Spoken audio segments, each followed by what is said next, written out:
Agora nós vamos para o nosso assunto número 4, comunicação dos atos processuais. Mas o que são atos processuais? O ato processual, ele é um ato jurídico praticado por um dos sujeitos da relação processual, ou seja, juízes, auxiliares da justiça e partes, com o objetivo de impulsionar e dar andamento ou sequência ao processo, certo? Então, o que é um ato processual? É quando um dos sujeitos do processo, da relação processual, ele impulsiona, ele dá andamento, ele dá sequência ao processo. Sabe quais são os melhores exemplos para isso, para vocês entenderem os atos processuais?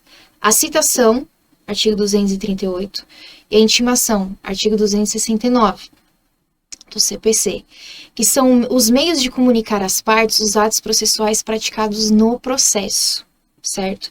Então, isso é um ato processual, o conceito de ato processual.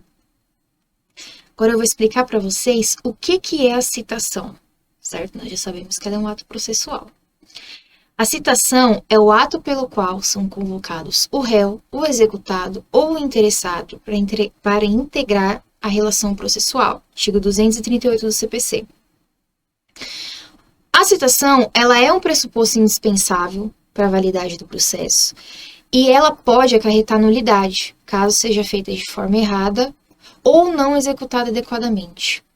A citação é a forma pela qual você traz a pessoa ao processo, certo? Você mostra para a pessoa que ela está dentro de um processo, que ela está numa relação processual, que ela está sendo processada. Essa é a citação. Você dá ciência, né, para o réu, para o executado, para o interessado, que ele é uma parte integrante de um processo. Toda citação ela vai ser instruída da petição inicial, isso é requisito obrigatório, tá? E pode resultar nulidade. Ela vai ser instruída da petição inicial, da decisão judicial que determinou, a indicação ao réu do ato que deve ser praticado e o seu respectivo prazo e as consequências caso se omita. A falta de qualquer um desses requisitos resulta na nulidade da citação. A gente vai falar sobre as espécies de citação para vocês entenderem melhor. Isso daqui também é bem interessante. A citação real, que é a citação pessoal, e a citação ficta, que é a citação presumida. Citação pelo correio. É a mais comum de um processo, é a citação pelo correio, certo? Ela é uma citação real, ela é uma citação pessoal. E ela pode ser feita em todo o território nacional, por isso que ela é a mais comum, certo? Existe a citação por mandado, é feita por oficial de justiça. Se dá quando o réu reside na comarca ou região metropolitana, ou ainda em uma comarca ou região próxima, né, de fácil comunicação. Agora a gente vai falar sobre as espécies de citação. O que é a citação real e a citação ficta? Citação real é a citação pessoal. A citação ficta é a presumida. Vou explicar para vocês. Uma citação pelo correio, ela é uma citação real, uma citação pessoal. Ela pode ser feita em todo o território nacional. É a mais comum, a citação mais comum. Citação por mandado é feita por oficial de justiça. Ela também é uma citação real, uma citação pessoal. Se dá quando o réu reside na comarca ou região metropolitana, ou ainda em algum local próximo, alguma comarca próxima, de fácil comunicação, certo? Citação por hora certa ocorre quando o oficial de justiça tenta citar o réu por mais de uma vez e não consegue. A citação por hora certa é assim. O oficial de justiça vai citar o réu e ele não o encontra, certo? Ele vai mais de uma vez, não o encontra, e ele suspeita de uma ocultação, né, de uma dificuldade, de uma dificultação do réu para ser citado.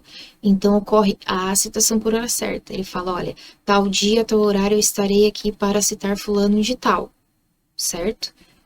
Essa é a citação por hora certa. E a citação por edital ocorre quando o réu for incerto, desconhecido ou ainda ignorado, né? Se não for inacessível ou incerta a sua localização. É utilizada também nos casos expressos em lei. em lei. A citação por edital, ela é uma citação ficta, uma citação presumida. Ela não é uma citação pessoal. Mas ainda assim ela é válida. E existem alguns casos previstos em lei que só pode ocorrer, que só pode ter através de citação de edital. Certo? Agora a gente vai falar sobre intimação. O que é intimação? A intimação está prevista no artigo 269 do CPC. É o ato pelo qual se dá ciência a alguém dos atos e dos termos do processo. Percebam aqui a diferença da intimação para a citação. A citação, a gente vai dar ciência a alguém de que ela é parte de um processo. Na intimação, o processo já está rolando. Então, na intimação, a gente dá ciência do ato, certo? Dos termos do processo, dos atos que estão ocorrendo no processo, que ocorreu no processo. Entendeu? Então, essa é a grande diferença que as pessoas confundem muito a citação com a intimação. Citação é início de um processo. Você dá ciência a alguém de que ela está sendo processada.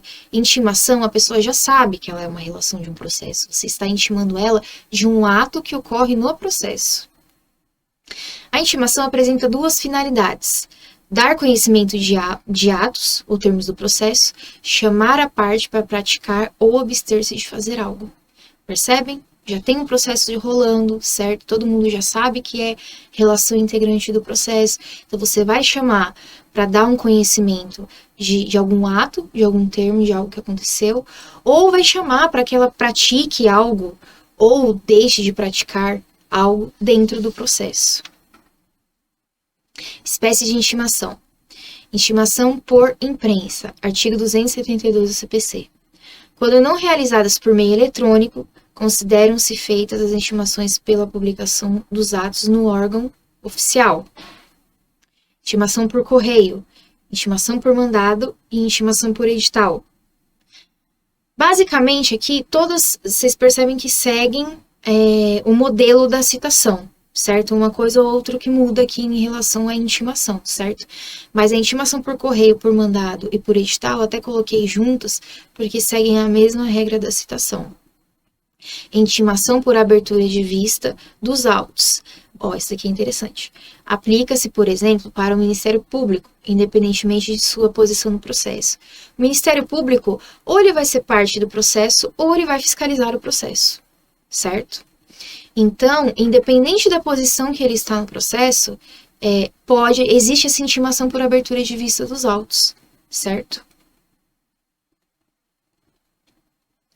Vamos falar aqui um pouquinho sobre práticas eletrônicas. Eu vou explicar para vocês, eu falei aqui da intimação por imprensa, vocês vão entender melhor agora nas práticas eletrônicas. Olha só, o processo eletrônico, ele consiste em um processo judicial sem a utilização de papel, certo? Como que eram antigamente os processos? Eles eram físicos.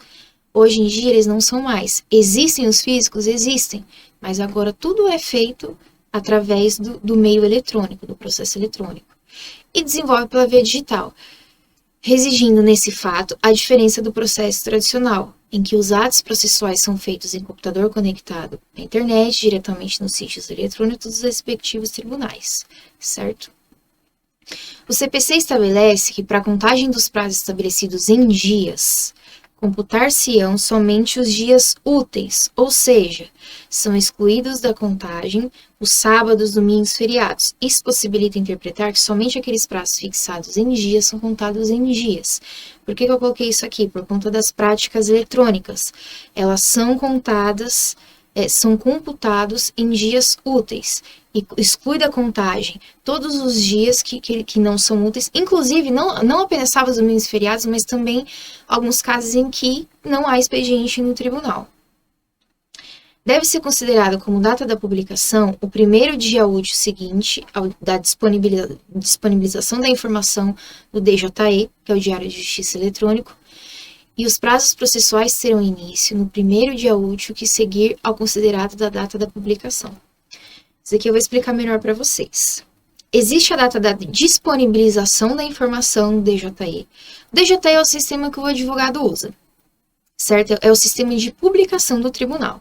Então, citação, intimação, Tudo ocorre lá. Isso são práticas eletrônicas que ocorrem através do DJI.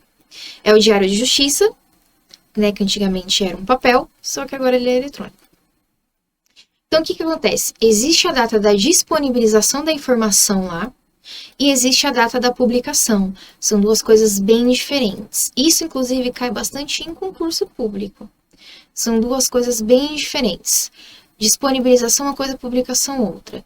A partir de quando a gente começa a contar o prazo?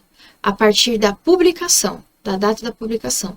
Então, disponibilizou hoje, publicou amanhã. Vamos supor que hoje seja uma segunda-feira. Então, disponibilizou hoje. Publicou na terça-feira. Então, a gente começa a contar o prazo na quarta-feira, que é o dia útil seguinte, se não for um feriado, lógico, né? É o dia útil seguinte da data da publicação. Certo? Essas são as práticas eletrônicas. E a nossa aula de hoje encerra-se por aqui. Qualquer dúvida, vocês mandem a pergunta de vocês, tá bom? E até a próxima.